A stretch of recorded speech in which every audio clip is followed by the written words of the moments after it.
I step into the sleek, cold lobby of the building, the sharp scent of polished marble filling the air, mingling with the bitter aroma of fresh coffee.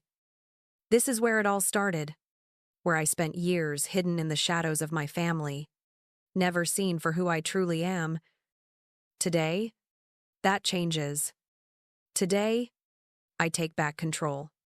My fingers brush against the marble countertop, my reflection staring back at me. This is my moment. My phone buzzes in my pocket, Liz's name lighting up the screen. Are you ready? I tap my response quickly. Let's do this.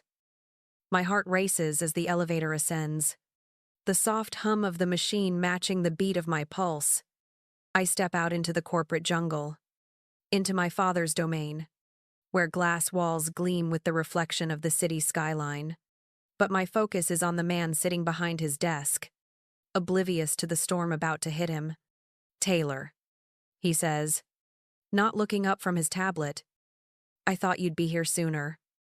His voice is smooth, but there's an edge beneath it. You knew I would be, I reply, my voice calm, eerily calm, the calm of someone who's had enough. I step forward, eyes narrowing. I'm done with this. Done with you.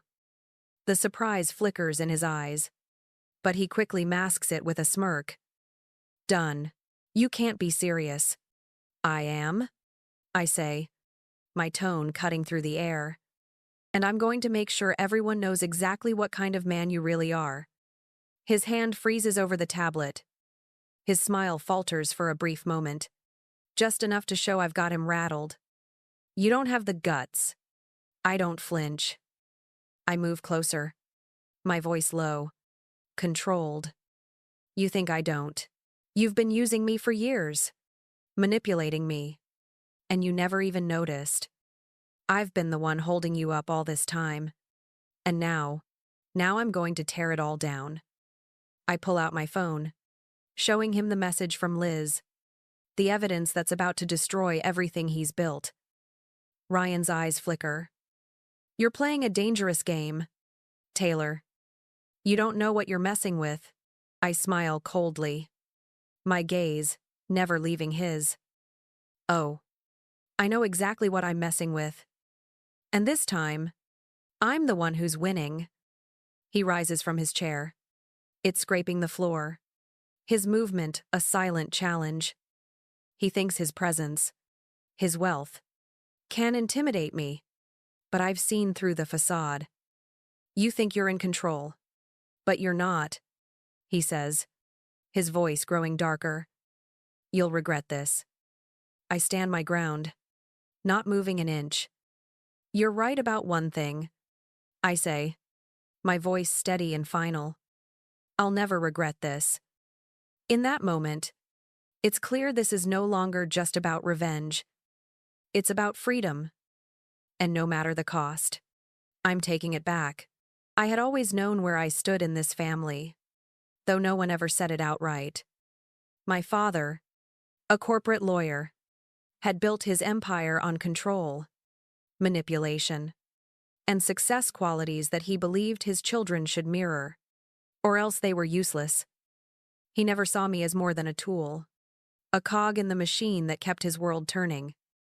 My mother, on the other hand, was a real estate mogul who, like him, measured worth by wealth, status, and appearances.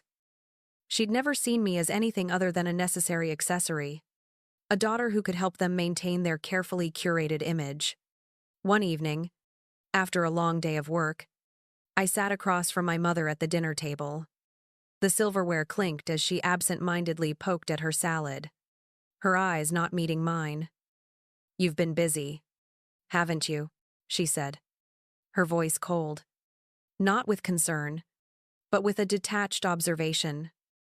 You're always working on something, fixing things for your father, helping him with those endless files. How much longer do you think you can keep this up? I didn't answer right away. My fingers curled around the edge of my glass, and I watched the ice cubes clink as I swirled my drink. I'll keep doing it for as long as it takes, I replied, my voice steady. But I knew deep down, it wasn't enough anymore. My father's office was where I spent most of my time, but it wasn't a place where I felt welcome. I had become so good at reading his moods, predicting what he needed before he even asked. I kept the servers running, managed his client databases, and sorted through emails that were never meant for me. The first time I'd realized that I was more than just a daughter in his eyes.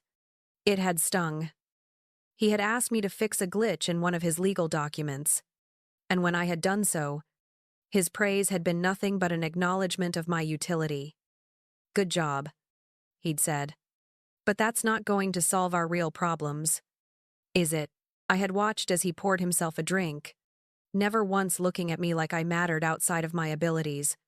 Still, I did it all, every small thing, every tech fix, every document sorted, every server repaired, hoping that somehow, if I did enough, if I made myself indispensable, they would finally see me. But it never happened. As I watched my brother Chris go through life without any effort, simply gliding through school and onto job offers, I felt a dull ache grow in my chest. Chris didn't have to work like I did. He had never been forced to be useful. Yet he was the golden child, the one my parents looked at with pride. One evening, the weight of it all settled heavily in my chest. I overheard my father and mother talking in the study, their voices low and urgent. I leaned against the doorframe, barely breathing, straining to hear. "If Chris doesn't get that internship with Wright and Associates, we're going to have to pull some strings," my father said, his voice sharp. "What about Taylor? She's always so helpful." Maybe she could. I didn't hear the rest. My stomach twisted as I silently backed away from the door. They never once considered how much I was doing for them.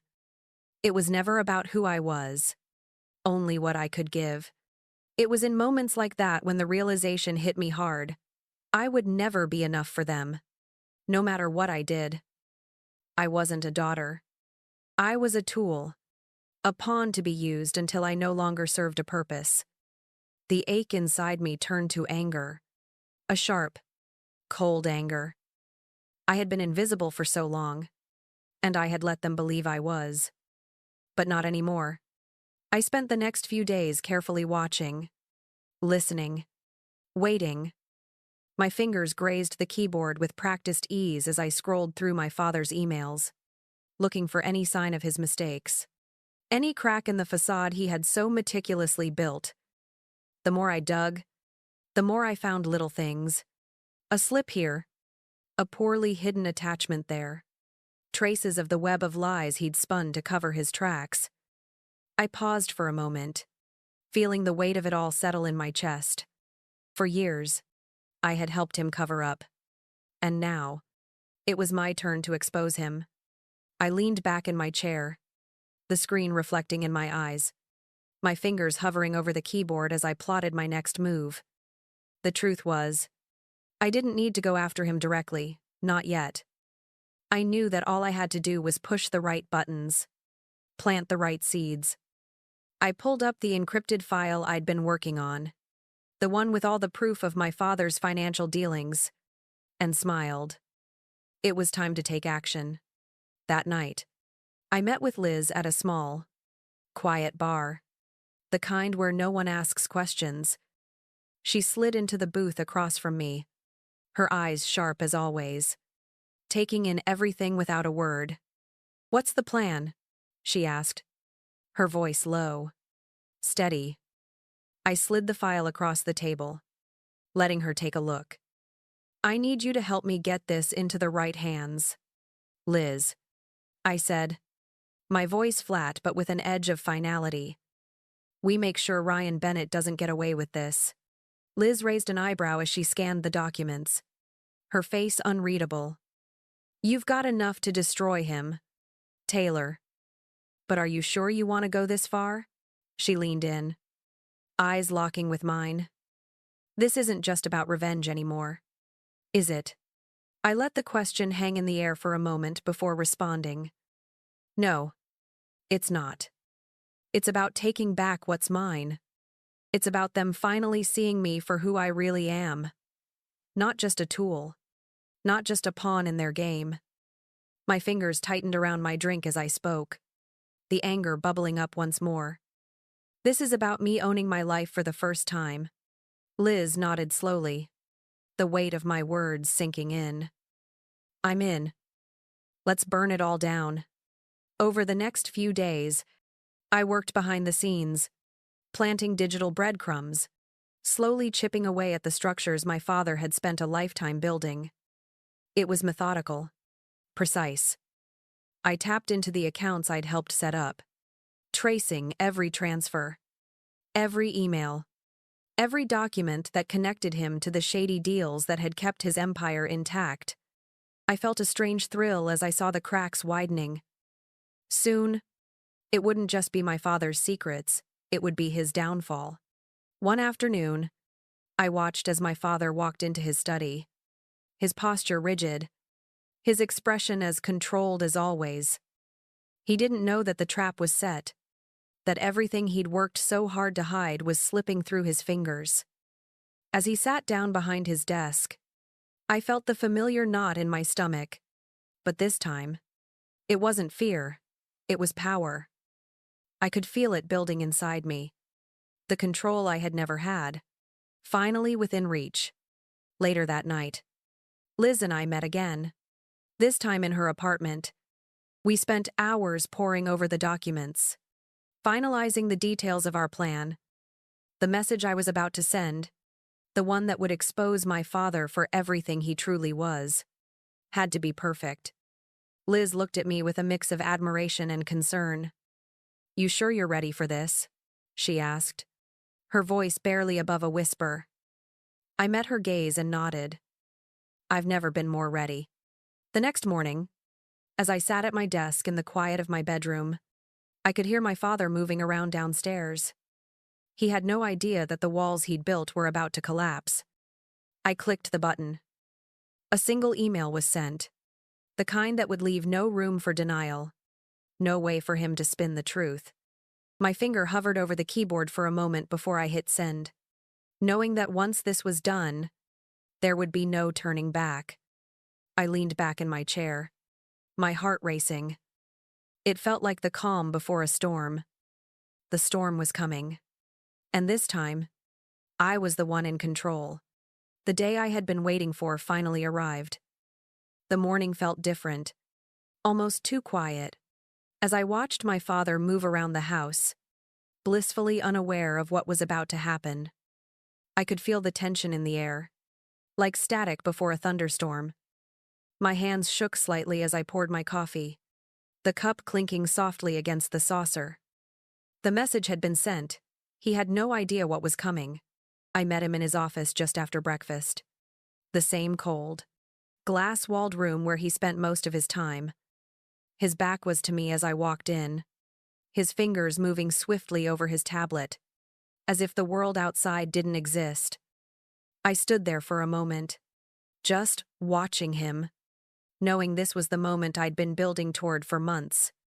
"I didn't think you'd actually do it," he said without looking up. His voice casual, but I could hear the slight edge in it. "I don't do things halfway," I replied, keeping my tone steady, though my chest felt tight. "You should know that by now." His eyes flickered up from the screen, narrowing slightly as he set the tablet down on his desk. "So, you think you've got me cornered?" "Huh," he asked, his voice turning colder. I didn't answer right away, just took a slow step closer, the silence between us stretching. My eyes never left his, steady and unblinking. "I don't think it. I know it." He stood up then, his chair scraping loudly against the polished floor, his broad shoulders blocking the sunlight from the windows. "You've made a mistake, Taylor," he said, his voice suddenly colder, more dangerous. "You think you can just walk in here and destroy everything I've worked for. You don't know what you're dealing with." I felt my pulse quicken, but I didn't flinch. "I know exactly what I'm dealing with," I said, my voice sharper now. You've been hiding behind your power for so long, manipulating everyone around you. But now, it's time for you to face the truth. You've been lying, embezzling, and now the whole world is about to see what you really are. His face twitched, his jaw tightening. You think anyone's going to believe you over me? He scoffed. You think they'll buy your little story? I reached into my bag and pulled out the folder, setting it down on the desk between us. It's not just a story, I said, my voice low. It's the truth. And it's all right here. His eyes flicked to the folder, his expression darkening. You think this will ruin me? He growled. This is nothing. I've been through worse. I leaned in, the smell of his cologne filling my senses. Maybe. But this is different, Dad. You can't control everything. Not anymore. I let the words hang in the air, my voice unwavering. The emails, the documents, the accounts, it's all in there. And you'll be lucky if you don't end up in jail. His hand shot out, grabbing the folder, his fingers trembling as he opened it. His eyes scanned the pages, the color draining from his face as he took in what I had uncovered. His breath came faster, the mask of control slipping. Just for a moment. You're making a huge mistake, he said. But there was no conviction in his voice anymore. He was losing his grip. I stood there, watching as he struggled to find his words, knowing that the evidence was undeniable. He could lie. He could threaten. But it wouldn't change anything now. No, Dad, I said softly, almost calmly. You're the one who made the mistake. You thought you could use me, control me, but I'm done being your pawn. He slammed his fist onto the desk, his face twisting with fury. You have no idea what you're doing, he spat, his eyes wild. You think this will just go away? You'll ruin everything. I stepped back, my gaze steady. You already did that. You just didn't care until now. He stood there for a long moment, his breath heavy, as the reality of what was happening sank in. You'll regret this, he hissed, his voice barely a whisper. I shook my head slowly, feeling the weight of everything finally lifting from my shoulders. No, I said, my voice firm, resolute. I'll never regret this. The silence between us was thick, almost suffocating. My father was no longer the man I had once feared. He was just a shell, and I was the one who had shattered it. I had taken back control, and nothing he could say or do would ever change that. The fallout was faster than I had anticipated. By noon, the story had already begun to spread, leaking into the media like a slow-moving tide that would eventually drown everything in its path. My phone buzzed relentlessly as notifications flooded in emails. News alerts. Texts from people I hadn't spoken to in years. The evidence I'd sent had gone viral. The proof of my father's embezzlement now plastered all over every major outlet. I had exposed him for what he truly was. And there was no turning back. I watched my father's face on the news, his eyes wild, his jaw clenched tight as he denied everything. The media didn't buy it. The evidence was too clear, too damning. The more he fought to maintain control, the more the walls closed in. By that evening, federal agents were at the door. My father was arrested for corporate fraud, money laundering, and embezzlement. The house felt emptier than it ever had before, his absence leaving a hollow echo in the halls. I sat at the kitchen table, staring out the window, my hands trembling slightly as I read the messages piling up on my phone. My mother hadn't said a word to me all day, but I knew she was somewhere in the house, pacing, panicking. I could hear her moving through the rooms, the rustle of her clothes as she walked back and forth. It wasn't long before she appeared in the doorway, her face pale, her eyes wide with disbelief. This is... "This is your fault," she said, her voice shaky. But there was no anger in it, just fear. She stood there for a moment, hands clasped tightly in front of her, almost as if she were praying. "You've destroyed everything. You've ruined us." I didn't look up. "I didn't ruin anything," I replied quietly, my voice steady. "You did that a long time ago." She flinched at my words, but I didn't care. I had been waiting for this moment, waiting for her to finally see what I had seen for years. I turned to face her, my eyes meeting hers for the first time that day. "You've always used me, always treated me like a tool. But not anymore.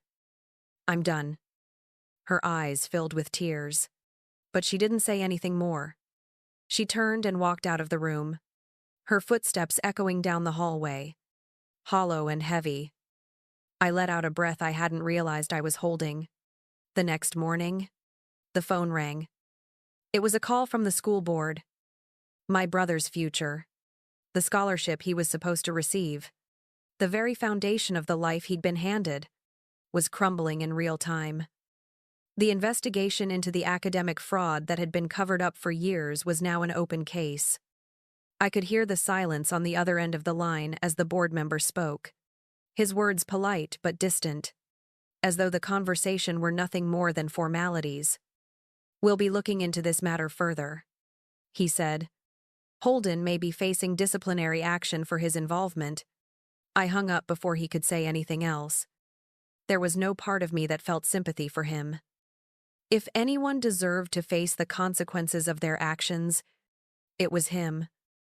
I had been the one left to clean up his mess, the one who had taken the fall for his cheating, the one who had always been invisible while he coasted through life. But now, everything was changing. The empire they had built on lies and manipulation was crumbling. My father's arrest made headlines. But it wasn't just his fall from grace that was making waves. It was the family's entire foundation shattering. The house they'd so carefully built around us, the one that had always protected them, was now a crumbling shell. I stood up from the table, my legs weak, and walked to the window. The sun was setting, casting a warm glow across the city, but it felt cold. I could see the outline of my father's car in the driveway, no longer a symbol of power, but a reminder of everything I had lost in the name of their twisted success. But I had gained something, too. For the first time in my life, I was free. Free from their expectations, free from their control, free from the constant weight of being nothing more than a resource. The door creaked behind me, and I turned, expecting to see my mother. But it wasn't her, it was my brother, his eyes filled with confusion and frustration. "What did you do?"